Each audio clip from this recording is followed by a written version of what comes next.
안녕하세요. 대방고시에서 식품기사를 강의하고 있는 김도희입니다. 네, 저랑은 오늘 식품 가공학, 그 중에서도 곡류, 두류 가공 부분 함께 공부해 볼 건데요. 식품 가공학, 식품기사를 준비하시는 대다수 분들에게 굉장히 익숙하신 과목일 거라고 생각해요. 많은 분들이 알고 계시죠? 얼마나 방대하고 얼마나 외울 부분이 많은 부분인지를. 이게 워낙에 식품별로 여러 가지 공정도 많고 외워야 될 부분, 봐야 할 부분이 많습니다. 때문에 저랑은 어떻게 공부를 하실 거냐?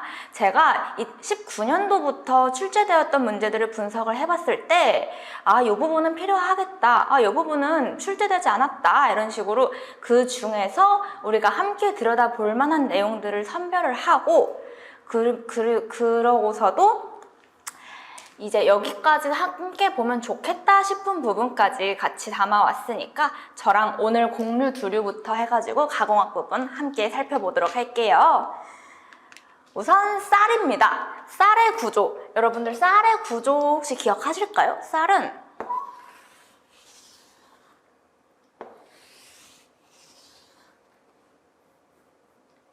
이렇게 생겼었어요. 쌀 아래 구조가 이렇게 생겼었는데 이 부분을 겨층, 이 부분을 배아, 이 부분을 배유라고 합니다. 그리고 사실 이거 말고 우리가 알고 있는 부분 하나 더 있어요.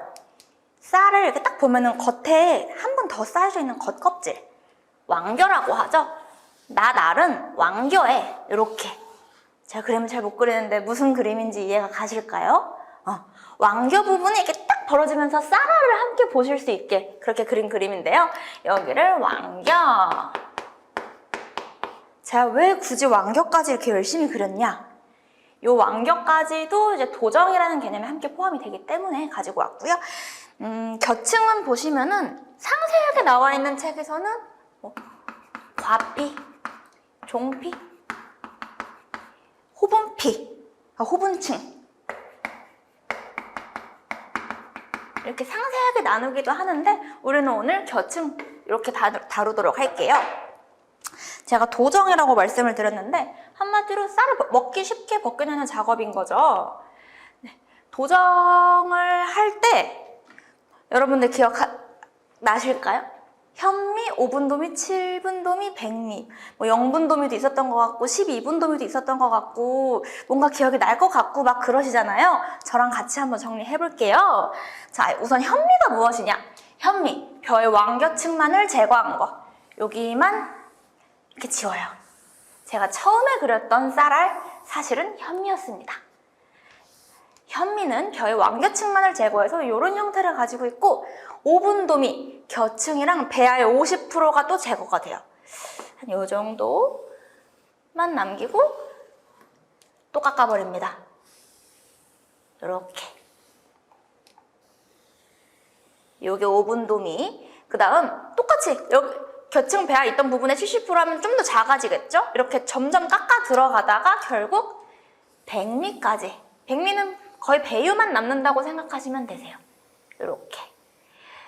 도정도에 따라 몇 분도미가 나뉘어지는데 그래서 현미를 우리 0분도미라고 하기도 하고요.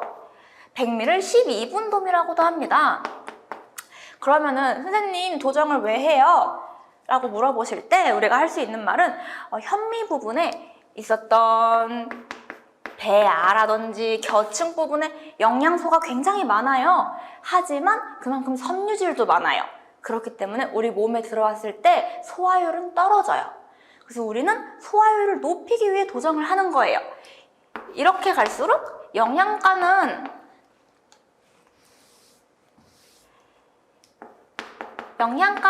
떨어지나 소화율은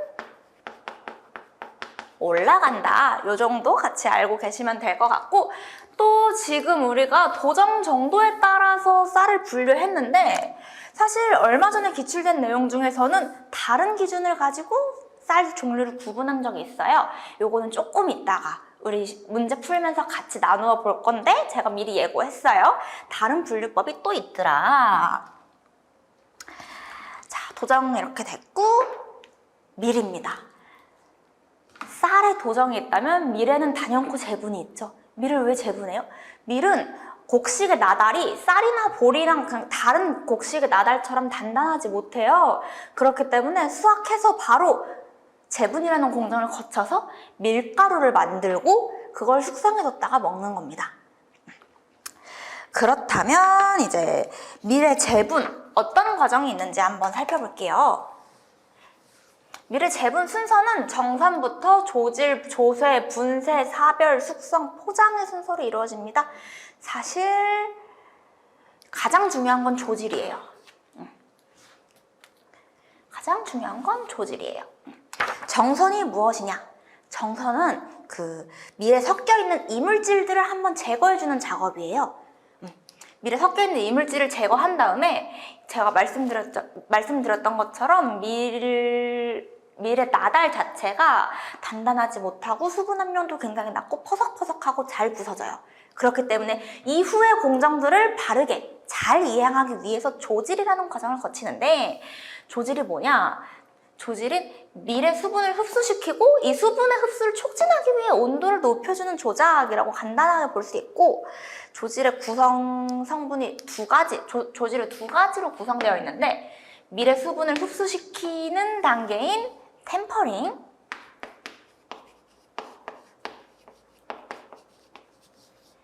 그리고 이 수분의 흡수를 촉진하기 위해 온도를 높여주는 컨디셔닝으로 나누어질 수 있습니다. 요게 별거 아닌 것 같은데 조질을 하는 이유, 조질이 무엇인지, 템퍼링이랑 컨디셔닝이 무엇인지 물어보는 문제가 간혹 나오기 때문에 우리 요거 같이 꼭 기억해 볼게요. 그 다음 우리 밀도 한번 분류를 해볼 거예요. 밀을 어떻게 분류하느냐? 밀에 들어있는 글루텐 함량에 따라 분류합니다. 여러분들 글루텐 다들 들어보셨을 거예요. 그리고 이제 밀에 있는 단백질은 기억하실지 모르겠지만 글루텐인가 글리아딘 두 가지 종류가 있고 얘네가 만나서 만들어지는 망상구조가 글루텐이죠. 이 글루텐의 함량을 바탕으로 우리는 강력분, 중력분, 박력분으로 종류를 구분하고 이 종류에 따라 용도를 구분해 사용할 거예요. 건부량, 습부량, 이게 무슨 말이냐? 건부율은 그러니까 습부부터 갈게요. 습부율은 글루텐 밀가루에 물 반죽을 막 해요. 그러면은 이제 글루텐이 형성이 되겠죠. 밀가루 속에 있는 글루텐과 글리아딘이 만나서 글루텐이 형성을 되면 이 형성된 글루텐이 형성된 반죽을 물에 막 씻어요. 그러면 전분 부분이 씻겨 나가고 계속 씻다 보면은 이 망상구조, 글루텐만 남게 됩니다. 이 젖은 글루텐, 좀 막 씻었으니까 물에 젖어 있겠죠? 이 젖은 글루텐의 함량을 원래 있던 밀가루의 무게로 나눈 그 비율, 그것이 습부량이고요. 그 다음에 이제 건부량은 무엇이냐? 이 습부되어 있던 글루텐을 다시 말려서 그 건조된 양과 원래 있던 밀가루와의 비율, 그걸 건부량이라고 해요. 혹시 몰라서 한번 설명해 드렸고요. 요리 좋아하시는 분이나 뭐 또 집에서 베이킹 같은 거 많이 하시는 분들은 용도를 굉장히 잘 알고 계세요. 강력분은 제빵, 중력분은 다목적, 박력분은 제과, 바삭바삭하고 퐁신퐁신한 이런 차이가 있다. 그 다음에 이제 회분 함량에 따라서도 분류를 할 수 있습니다. 요거는 보시면 식품공전에서 확인하실 수 있는 표인데요. 식품공전 제5 식품의 기준 및 규격 농산식 가공식품류의 16-2 밀가루류에 가면 똑같은 표가 있어요. 근데 이제 보시면은 우리가 집중해야 될 부분이 이거예요. 나머지는 다 똑같은데 어라 회분만 다르네. 아하, 회분을 기준으로 분류했구나. 그리고 1등급이 낮다. 회분의 함량이 높아질수록 등급이 올라가더라. 숫자가 커지더라. 경향성까지 같이 한번 기억했으면 좋겠습니다. 그래서 이렇게 지금 밀가루를 글루텐 함량에 따라서는 강력분, 중력분, 박력분으로 회분 함량에 따라서는 1등급, 2등급, 3등급으로 우리 같이 구분해 봤어요. 그 다음에 또 중요한 게 밀가루의 이제 물리성을 시험하는 방법, 물성 시험법인데요. 요거는 아마 물성 파트에서 굉장히 자세하게 배우시게 될 것 같은데, 그래도 저랑 이게 밀가루의 어떤 성질을 측정하는 건지 그 정도만 간단히 살펴보고 갈게요. 파리노그랩은 점탄성 측정, 익스텐소그랩은 신장도 인장 함량 측정, 아밀로그랩은 알파 아밀레이스, 그러니까 효소의 활성을 측정합니다. 그냥 사실 무슨 지표로 어떤 성질을 측정하는지 그 정도 확실히 기억해 주시면 되고, 더 나아가서 제가 좀 당부드리고 싶은 거, 파리노그랩이 바로 이거예요. 옛날에, 최근 기출분석에는 들어있지 않은데 옛날에는 요것만 줍니다. 여길 다 가려버려요. 여길 다 가리고 이것만 줘요. 그 다음에 ABCD? ABCD 주고 A가 뭔지, 무슨 특성을 갖는지, 그래서 어떤 용도로 쓰이는지, 이런 식으로 이 그래프만 보고 찾는 문제가 가끔씩 나왔어요. 여러 번 나왔기 때문에 이 그림을 보고 아, 이게 강력분이구나, 아, 이게 박력분이구나 구분하실 수 있어야 됩니다. 꼭 기억하셔야 됩니다. 그러면 진짜 이게 얼마나 중요한 그림인지 아시겠죠? 그렇기 때문에 꼭 박력분이 이렇게 생겼고 중력분, 강력분이 이렇게 생겼다. 그리고 강력분, 박력분, 중력분을 나눈 기준은 글루텐 함량을 기반으로 나누었고, 얘네들은 어떤 특성을 가지면서 어떤 용도로 쓰이더라. 기억해 주시기 바랍니다. 다음으로 전분입니다. 지금 굉장히 빠르게 지나가고 있어요. 아까 말씀드렸던 것처럼 너무나 많은, 사실 여러분들 유의하실 수 있어요. 선생님 왜 빵이 안 나와요? 선생님 왜 이렇게 건너뛰는 게 많아요? 하실 수도 있는데, 워낙 많은 부분, 우리가 시간을 줄이고 집중해서 봐야 될 부분을 선별하기 위해 같이 이렇게 공부하고 있는 거잖아요. 제가 기출분석을 끝내서 한번 살펴본 내용들 위주로, 우리가 꼭 필요하다고 느끼는 내용들 위주로 우선 담아왔기 때문에 조금 빠르다고 느끼실 수 있어요. 그러니까 그런 만큼 저랑 지금 다루는 부분들에 있어서는 꼭꼭 숙지해 주시고 반드시 외워주시기 바랍니다.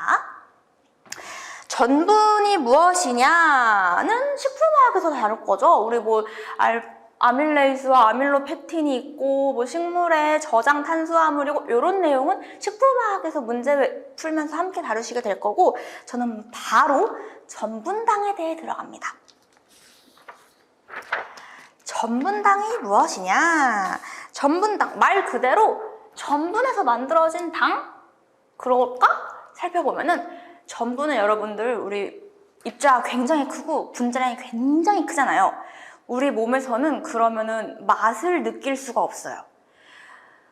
단백질도 무맛이라는 말씀 들어보셨죠? 그리고 또 뭐가 있을까?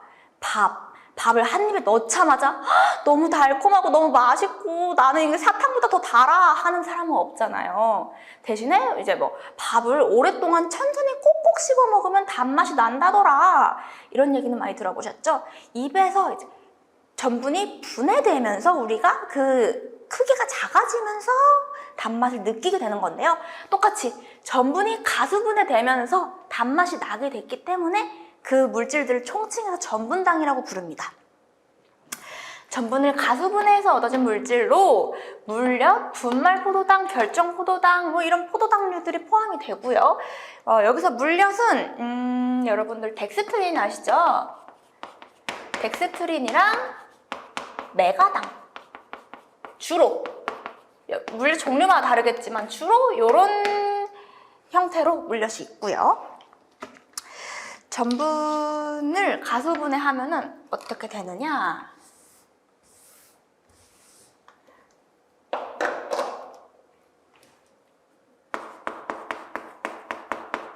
전분, 베타 큰 전분이 있어요.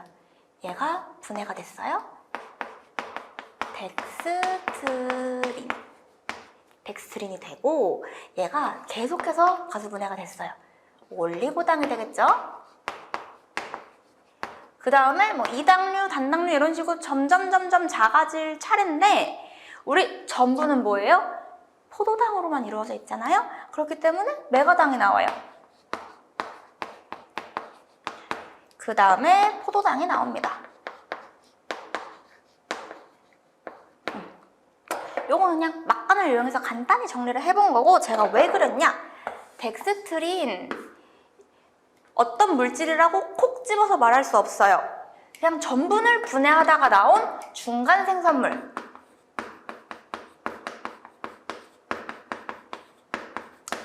덱스트린 종류도 굉장히 많잖아요. 여러분들 뭐 아밀로덱스트린, 말토덱스트린, 무슨 덱스트린 굉장히 많은데 그 다 총칭해서 일단 덱스트린이라고 묶었어요. 중간 생성물입니다. 그 다음에 이제 DE. 포도당 당량인데 이제 당화율, 전분 당화율이라고 하죠. 전분의 가수분해 정도를 나타내는 DE. DE 값은 이제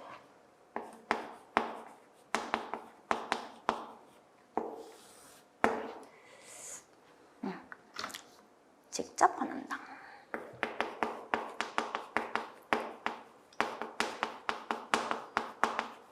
그런데 이게 이제 포도당으로 표시되어 있겠죠? 이게 DE식입니다. 당화율, 뭐 포도당 당량 그런 말이에요. 이것도 아마 포도당 당량 계산하는 문제가 많이 나왔었기 때문에 식품화학에서 여러 가지 문제를 만나면서 계산하면서 익혀보실 거고, 저랑은 전분의 당화율을 나타내는 의미가 무엇이냐, 의미를 한번 같이 해석해 보실 건데요. 자, 환원당이 분자에 있고 고형분이 분모에 있어요. 그리고 전분이 가수분해 정도를 나타내는데요. 전분이 가수분해가 될수록 환원당, 포도당이 늘어나게 되겠죠? 포도당이 늘어나요. 그러면 D 값도 늘어나요. 그래서 D가 클수록 가수분해가 많이 일어났고 포도당이 많이 생겼다. D가 크다는 건 그런 의미를 한다는 걸 이해하시면 됩니다. 그러면은 쭉 가볼까요? 전분이 분해가 될수록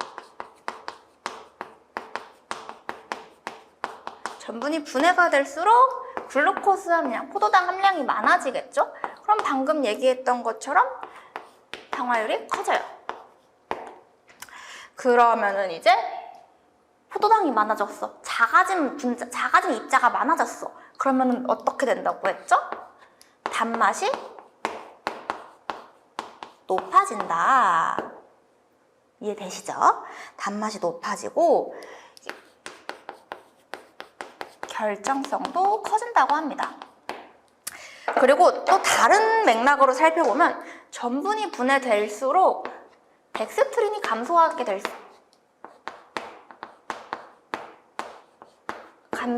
된다는 말인 거 아시겠나요? 아까 여기 썼던 것 중에 요 중간 단계에 있는 게 계속해서 분해가 이루어지고 있으니까 가수분해가 진행될수록 덱스트린의 함량은 작아지게 되겠죠. 그렇게 되면 덱스트린이 작아졌어. 분자량이 컸던 것들 다 잘라지고 지금 올리고당 되고 메가당 되고 포도당 됐네? 평균적인 분자량은 작아지게 되겠죠. 분자량이 작아지고 점도가 낮아지게 됩니다.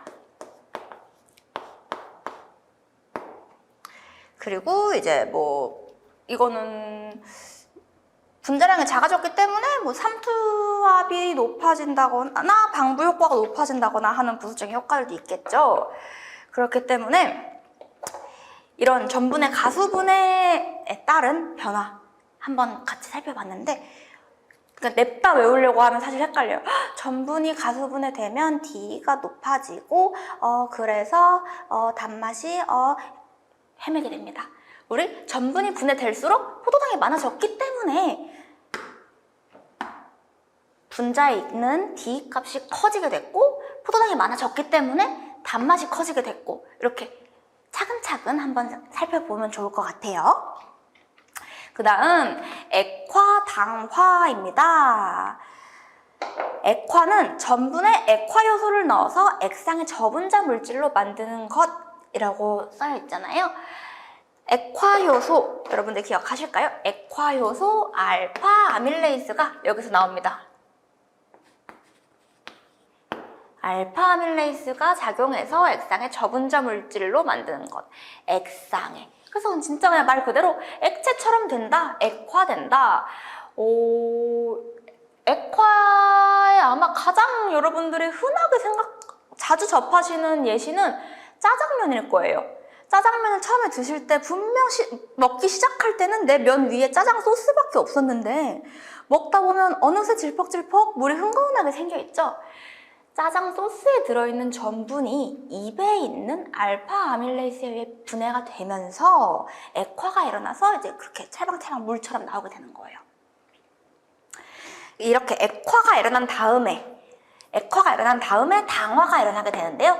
당화, 전분을 산 또는 효소에 의해 가수분해하는 것. 산에 의해 하는 당화는 산당화법, 효소에 의해 하는 당화는 효소당화법이라고 합니다. 근데 이제 문제로는 효소당화법이 훨씬 많이 나오고, 또 제 생각에는 실무에서도 산당화법보다는 효소당화법을 많이 사용할 것 같아요. 왜? 엄청 비싸요. 산당화가 빠르다는 장점이 있지만 비싸고 이제 관리해야 될 것도 많고, 효소당화법에 비해 여러 가지로 이제 차별화가 되기 때문에 효소당화법 위주로 살펴봅니다. 그러면 액화에서 액화효소가 나왔었잖아요. 당화에서 당화효소가 나옵니다. 액화가 끝난 다음에 우리가 최종적으로 만들려고 하는 게 메가당이야. 그러면은 메가당을 만들 수 있는 효소를 써야 되고, 마지막까지 다 쪼개가지고 나는 포도당을 얻을 거야 한다면 포도당까지 쪼갤 수 있는 효소를 사용해야겠죠. 이렇게 효소의 특성에 맞춰가지고 당화효소를 다르게 쓰는데, 우리가 메가당을 만들려고 할 때 사용하는 당화효소,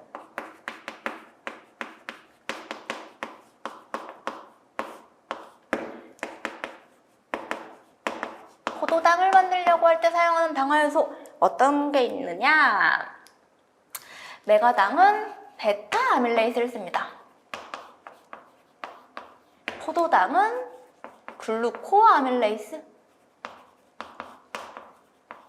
왜요? 이 효소 특성이에요. 베타 아밀레이스는 전분의 알파 16 결합을 끝에서부터 메가당 단위로 끊는 효소고요. 글루코 아밀레이스는 끝에서부터 포도당 단위로 끊는 효소입니다. 그렇기 때문에 우리가 포도당 만들려면 글루코 아밀레이스를 쓰고 메가당 만들려면 베타 아밀레이스를 써야겠죠. 이 정도 차이가 있기 때문에 사용하는 효소가 다를 수 있다. 내가 만들고자 하는, 목표하는 물질에 따라서 사용하는 효소가 다르다. 한번 챙겨주시고요. 자, 이렇게 전분 간단하게 쫙 살펴봤고, 두류입니다. 두류 하면은 생각나는 가공식품의 약간 탑이죠. 두류로 콩으로 만든 음식 중에 뭐가 제일 먼저 떠오르니 했을 때 사실 백이면백 두부라고 하지 않을까요? 두부, 두유 이런. 그렇기 때문에 우리는 두부에 대해서 좀 자세히 살펴보고, 시험에도 두부에 대해서 자주 나오는 편이에요. 두부가 만들어지는 원리가 무엇이냐? 두부, 단백질 함량이 굉장히 많아요. 밭에서 나는 쇠고기라고 하죠. 두부 안에 있는 단백질은 등전점, 단백질의 등전점에서 침전이 됩니다. 두유 속의 콩단백질. 그러니까 두부 이제 막 과정하다가 중간에 두유가 나와요. 이 두유에 있는 콩단백질은 등점점인 4.5에서 용해되지 않고 침전된다. 이 성질을 이용해서 우리가 굳혀서 만든 게 두부더라. 그러면 두부 만드는 순서 먼저 살펴볼게요. 콩이 있어요. 원료인 콩이 있고, 우리가 콩을 불려요. 막 물에다가 불려가지고 갈기 쉬운 형태로 놓고, 맷돌 같은 데 놓고 막 갈잖아요. 두부 만들면. 마쇠 과정을 통해서 갈아줍니다. 그러면 두미가 나와요. 얘가 콩물입니다. 두미가 나오는데 이 두미를 증자라는 과정을 거쳐서 살짝 쪄줘요. 그러면 어떻게 되느냐? 약간 몽글몽글하게 비지가 걸러져요. 비지가 나와요. 비지가 나오고 이 비지를 여과에서 걸르면 이제 여기선 두유랑 비지로 구분이 되는 겁니다. 그래서 왜 여러분들 뭐 손두부집이나 순두부 만들어서 팔거나 약간 이렇게 두부집에 가시면은 막 먹고 나오는 길에 비지 가져가실 분 가져가세요 하고 냉장고에 담겨져 있기도 하고 하잖아요. 그냥 두부를 만드는 집에서는 부산물로 나오니까 여러분들 가져가서 비지찌개 맛있게 끓여 먹으세요 하는 거예요. 비지가 중요한 게 아니고 우리 이제 이렇게 나온 두유를 이제 굳혀야 돼요. 아까 이렇게 용해되지 않고 침전된다고도 했지만 우리가 이 과정에서 뭘 넣느냐? 간수라고 들어보셨죠? 간수라고도 불리는 응고제를 넣습니다. 두부를 응고시켜주는 식품 첨가물을 넣어요. 여기 써있는 글루코델타락톤, 염화마그네슘, 염화칼슘, 황산마그네슘, 황산칼슘, 조제 해수 염화마그네슘은 무엇이냐? 식품 첨가물로 인정된 두부 응고제들이에요. 식품 첨가물 공전에 가시면 두부 응고제가 아니라 응고제로 검색이 되실 거예요. 찾아보실 분들은 응고제로 찾아보시면 됩니다. 살펴보시면 이렇게 허용된 응고제들 사이에서 공통점 여러분들 혹시 발견하셨나요? 마그네슘, 칼슘 이런 식으로 이가 양이온을 가진 경우가 많아요. 왜? 우리 콩단백질인 글리시닌이 이렇게 사이에서 가교 역할로 두 손을 잡아야 하기 때문에 이가 양이온에 의해서 응고되는 일이 많더라. 근데 이제 여기서 조심해야 될 게 사실은 이렇게 이가 양이온을 제공하기 위해서는 물속에서 얘네가 뿅 하고 끊어져서 좋아, 나는 마그네슘 이가 이온이 될게, 그래 나는 염소 이온이 될게 이렇게 끊어져야 되는데 얘 같은 경우는 잘 안 녹아요. 그래서 시간이 오래 걸린다는 단점이 있고, 그리고 선생님 그러면은 왜 모든 이가 양이온이 다 되는 건가요? 라고 했을 때 가장 주의해야 될 게 탄산칼슘. 얘는 불용성이에요. 물에 녹지 않아요. 불용성이기 때문에 어떻게? 얘를 제공할 수가 없어요. 이렇게 끊어지지가 않아요. 그러다 보니까 탄산칼슘으로 두부를 만들 수가 없더라. 이해되시죠? 탄산칼슘은 두부를 만들 수가 없더라. 모든 이가 양이온이 두부를 만드는 것도 아니고 또 두부가 만들어지기 위해서는 이런 염들이 물속에서 해리가 돼야 되더라. 꼭 기억해 주시면 좋겠어요. 이렇게 아까 증자에서 설명했어야 되는데 약간 끓이고 이렇게 열을 가하는 공정에서 콩에 들어있는 성분 사포닌이라고 아시죠? 거품을 막 일으키는 성분이 있어요. 그래서 여러분들 두유나 우유나 뭐 이런 거 끓여보신 분들은 아실 건데 갑자기 한순간에 바라락 하고 거품이 이렇게 팍 하고 올라오면서 끓어 넘쳐요. 우리 그때 식용유 같은 거 착 뿌려주면 거품이 쭉 하고 내려가거든요. 그렇게 거품을 제거해주는 소포제를 쓰기도 합니다. 소포제를 거의 써야 돼요. 왜? 거품이 많이 일어나기 때문에. 이런 소포제 부분도 잘 챙겨주시고요. 그러면은 간단하게 우리 살펴볼 부분들 쭉 훑어봤어요. 이제 제가 19년도부터 살펴봤던 문제들을 보면서 제가 왜 이렇게 설명을 했고 또 우리가 어떻게까지 공부를 해야 되는지 같이 살펴보도록 할게요. 2020년도 1회차에 나온 문제입니다. 미국, 잡곡, 맹류를 구분하시오. 제가 아까 쌀을 구분하는 다른 카테고리가 있고 이게 출제가 됐으니 우리 거기 가서 살펴보자 라고 했었잖아요. 기억하실까요? 쌀을 분류한 첫 번째 기준 도정 정도. 그리고 지금 우리는 미국 잡곡 맹류를 구분하시오. 미국 잡곡 맹류가 뭐야? 부터 해가지고 얘 종류도 엄청 많고 심지어는 한 번도 본 적도 없는 곡식이 있는 경우도 있을 것 같아요. 그래서 이제 미국 잡곡 맹류가 무엇이냐 먼저 살펴보면 미국은 이제 뼈에서 껍질을 벗기는 알맹이, 그러니까 쌀을 의미하는 거고요. 맹류는 그래도 여러분들 예측 가능하실 것 같아요. 매가, 보리 그런 쪽 예측하셨나요? 매가, 보리 이런 식으로 보리라던가 귀리, 호밀, 밀 이런 보리랑 관련된 보리 종류를 통틀어서 말하는 게 맹류. 그 다음 쌀을 제외하고서 맹류를 제외하고서 남은 것들 잡곡이라고 보시면 됩니다. 그럼 우리 구분을 해볼게요. 우선 단연코 제일 먼저 골라야 될 거 미국 얘밖에 없죠? 그 다음에 맹류, 보리 종류. 선생님 보리 종류가 뭔지 저 잘 몰라요 하면 여기 나온 것부터 차근차근 외우고 나중에 또 나오면 아 이런 것도 있었구나 추가하면서 외우고 곡식은 그렇게 외우면 돼요. 맹류, 보리, 밀, 호밀, 귀리. 그리고 나머지 조, 옥수수, 기장, 파, 율무, 메밀이 잡곡입니다. 그래서 여러분들은 그냥 간단하게 이렇게 작성해 주시면 됩니다. 다음입니다. 또 분류랑 관련된 문제예요. 2019년도 2회차에 출제된 문제고요. 밀가루를 분류하는 기준에 대해 쓰시오. 우리 밀가루 분류하는 기준 2개 배웠는데 그럼 뭐 써야 될까요? 둘 다 써야죠.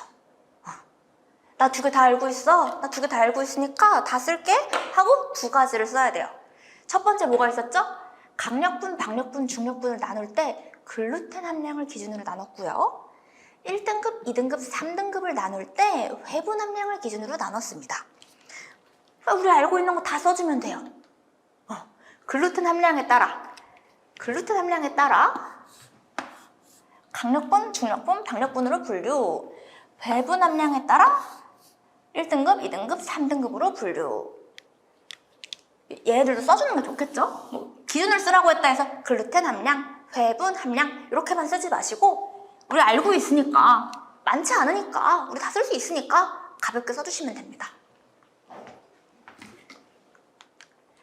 그 다음 전분의 산, 효소, 당화 과정 관련된 문제로 2번이나 나왔네요. 2020년도 4, 5회 옛날 2011년도 2회에 나왔어요. 옛날에 나왔던 문제가 종종 이렇게 다시 나오기도 합니다. 전분의 산, 효소, 당화 과정 중 분해되어 생성되는 중간 생산물 그리고 이게 알파 아밀라제? 여기서 뭐 떠올라야 돼요. 알파 아밀라제 효소로 인해 점도가 작게 되는 공정의 이름, 점도가 작게 되는 글루코아밀레이스에 의해 포도당이 형성되는 공정 이름을 쓰시오. 여러분들 쉽게 채우실 수 있을 것 같은데 느낌 오시나요? 알파 아밀라제 효소로 인해 점도가 작게 되는 공정을 전 제일 먼저 보였어요. B를 가장 먼저 채울 수 있을 것 같아요. 아니요 선생님 저는 글루코아밀레이스 먼저 채울래요. 상관없어요. 내가 확실하게 채울 수 있는 거 먼저. 전 순서대로 채워볼게요.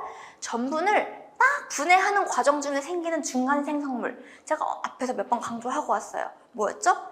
덱스트린. A는 덱스트린이고요.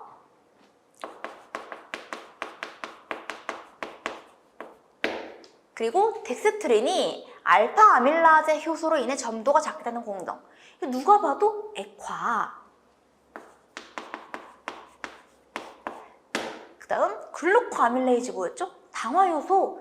포도당 만드는데 그러면 당화가 맞아. 그래서 글루코아밀레이즈에 의해 포도당이 형성되는 공정 당화까지 써주시면 됩니다. 괄호에 그냥 단답식으로 간단하게 나왔던 문제예요. 여러분들 그냥 덱스트린, 액화, 당화 채워주시면 되고요. 효소당화 물엿 제조 시 사용되는 효소는 무엇인지 쓰시오. 효소당화 물엿 아까 제가 덱스트린이랑 메가당 이렇게 많이 구성되어 있다고 했잖아요. 그때 사용되는 효소래요. 그러면 우선 당화를 시켜야 되니까 당화 요소일 것 같아요. 근데 당화 요소는 제가 아까 목표하는 내가 최종적으로 만들고자 하는 물질에 포커스를 맞춰야 된다라고 말씀드렸잖아요. 우리가 만들고자 하는 물엿에는 메가당까지만 쪼개져야 되기 때문에 우리는 뭘 써야 된다? 베타 아밀레이즈. 근데 당화 효소를 쓰라고 안 했어요. 그러면 또 뭐 있지? 당화 효소 말고 또 뭐 있지? 할 게 아니라 아까 말씀드렸던 것처럼 당화가 일어나기 위해선 액화가 선행되어야 돼요. 그리고 효소 당화법에서는 액화 다음 당화가 일어난다고도 말씀드렸고요. 그렇기 때문에 얘만 쓰는 건 좀 아쉬워요. 얘만 쓰는 건 좀 아쉽고 우리는 액화 먼저 일어나야 되는 것도 알고 있어. 나는 액화 요소도 같이 적을게 하고 두 가지 같이 뭐가 액화 요소고 뭐가 당화 요소인지 같이 써주시면 더 좋고요. 알파 아밀레이즈, 베타 아밀레이즈 전부 적어주시면 됩니다. 2023년도 1회에 출제되었던 문제입니다. 5번 두유 제조 시 소포제로 식용유 대신 레시틴을 사용할 경우 나타날 현상을 쓰시오. 우리 아까 두유를 끓일 때 거품이 막 올라오기 때문에 두유를 만들 때 거품이 막 생길 때 우리가 식용유를 착 뿌려가지고 거품을 없애줘야 된다고 말씀드렸잖아요. 만약에 그때 우리가 식용유 말고 레시틴을 쓰면 어떻게 될까? 라는 문제예요. 일단 여러분들 두유 자체에 단백질이 굉장히 많아요. 그리고 단백질은 기억하실지 모르겠지만 양쪽성 물질입니다. 친숙기와 소숙기를 다 가지고 있어요. 거품은 물에 녹지 않아요. 거품은 물에 녹지 않고 이제 거품을 자세히 들여다봤을 때 이렇게 섞이지 않고 있으면서 단백질은 양쪽이 있기 때문에 단백질의 소수성 부분은 기체랑 단백질의 친숙성 부분은 물이랑 이렇게 해가지고 딱 경계면을 만들어주고 있어요.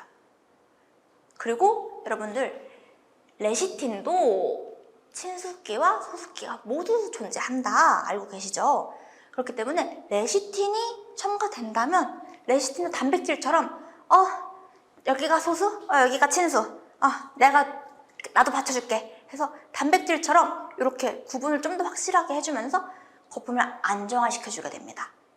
그러면 어떻게 되겠어요? 우리는 거품을 없애야 되는데 거품이 점점 더 안정화되고 있어. 거품이 없어지지 않았어. 두유 속의 단백질이 소수성 부분은 기체랑 친수성 부분은 액체랑 결합이 하고 있는데 이때 레시틴을 넣어주면 레시틴의 소수기도 기체, 친수기도 액체랑 결합을 하면서 기체를 안정화시키게 되므로 거품이 제거되지 않습니다. 이해되셨나요? 마지막 문제입니다. 2019년도 1회에 출제되었던 문제인데요. 두부 제조 시 간수 대신 탄산칼슘 나왔어요. 간수 대신 탄산칼슘을 사용했을 때 두부에 생기는 변화와 그 이유를 쓰시오. 아까 두부 응고제들 사이에서 제가 조심하라고 말씀드렸던 탄산칼슘이 나왔습니다. 탄산칼슘, 물에 녹지 않아서 탄산을 주지 못해. 나 두부 못 만들어. 말씀드렸죠? 그럼 어떻게 되겠어요? 두부가 안 만들어진다. 이걸 조금 더 좀 공정적인 부분에서 말을 한다면 두부의 수율이 감소하게 되겠죠? 수율이 감소하고 왜 감소했어? 불용성 염이니까 우리는 이렇게 작성해 주시면 됩니다. 두부의 수율이 감소하는데 왜냐하면 불용성 염인 탄산칼슘은 두부 제조에 관여하지 않는다. 그렇기 때문에 두부가 만들어지지 않아서 수율이 감소했더라. 기억해 주시면 됩니다. 이렇게 준비해온 문제 전부 풀어봤고요. 이제 마지막으로 제가 막 정리해 오면서 말씀드렸던 그것들 중에서 조금 더 이것까지 알고 갔으면 좋겠다 하는 거 따로 추려왔어요. 같이 살펴볼게요. 아까 쌀의 도전 도정 부분에 대해서 말씀드렸는데 제가 쌀에 도정을 하는 원리에 대해서 말씀 안 드렸어요. 요것도 과거에 간간히 문제가 나왔었는데 쌀의 도정 원리 4가지가 있습니다. 4개가 뭔지 한번 살펴볼게요. 마찰, 찰리, 절삭, 충격. 이렇게 4가지가 쌀의 도정 원리입니다. 정말 단순하게 쌀의 도정 원리를 쓰시오 하고 출제될 수도 있기 때문에 도정에 있어서는 이 부분까지 같이 챙겨주셨으면 좋겠어요. 마찰, 말 그대로 나달들끼리 마찰이 일어나면서 도정이 되는 거고요. 찰리는 마찰이랑 비슷한데 조금 더 세다고 생각하시면 돼요. 그다음 절삭은 이제 기계를 이용해서 조금 더 강한 힘을 주는 거고, 충격은 외부의 큰 힘으로 인해서 도정이 진행될 수 있도록 외부에서 힘을 주는 걸 충격이라고 합니다. 그 다음 조질. 조질은 진짜 밀가루에 있어서는 좀 꼭꼭 기억해야 될 부분인 것 같아요. 조질 아까 어떻게 있었죠? 템퍼링이랑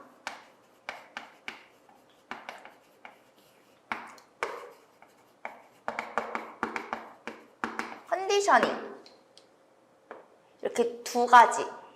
이 2가지가 뭔지, 물을 먹이는 거, 수분의 흡수를 돕기 위해서 약간 가열하는 거, 그리고 왜 해?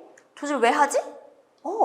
우리 이거 뒤에 조금 더 잘 하려고, 안 부서지려고 하는 거야. 조질하는 이유 꼭 기억해 주시고요. 밀가루 반죽의 물리성 측정법. 아까 제가 페리노그래프 보여드리면서 말씀드렸죠. 간간히 출제가 됐는데 그림만 줬어. 아무것도 안 줬어. 근데 이게 뭔지 물어보는 게 끝이 아니라 그래서 얘의 특성과 얘가 사용된 용도까지 물어봤어. 그럼 우리는 페리노그래프를 읽을 수 있어야 돼. 그래서 페리노그래프 꼭 기억해 주시고요. 또 페리노그래프뿐만 아니라 페리노그래프로 뭘 측정하는지, 익스텐소그램으로 뭘 측정하는지, 아밀로그래프로 뭘 측정하는지, 측정 대상까지도 꼭꼭 기억해 주시면 좋겠어요. 그 다음에 전분 당화율. 아까 말씀드렸죠? 전분이 가수분해 정도에 따라서 당화율, 그리고 이제 그 후에 점점 아까 여기쯤에서 우리 정리했던 거 있잖아요. 전분이 가수분해 됐어. 포도당이 많아졌네. 당화율이 높아졌어. 단맛이 많아졌네. 이런 식으로 일련의 과정으로 공부했던 거 혼자서도 꼭 복습해 보시길 바라고요. 두부응고제 문제는 아까 6번 문제로도 봤었지만 간간히 얘가 응고제가 맞니? 이런 식으로 물어볼 수도 있고, 아니면은 식품 첨가물상 허용된 두부응고제를 쓰시오 하면서 허용된 응고제를 물어볼 수도 있어요. 그렇기 때문에 아까 제가 말씀드렸던 식품 첨가물로 허용된 응고제들은 꼭 기억해 주셨으면 좋겠습니다. 네, 이것으로 곡류랑 두류 가공을 마치겠습니다. 수고하셨습니다.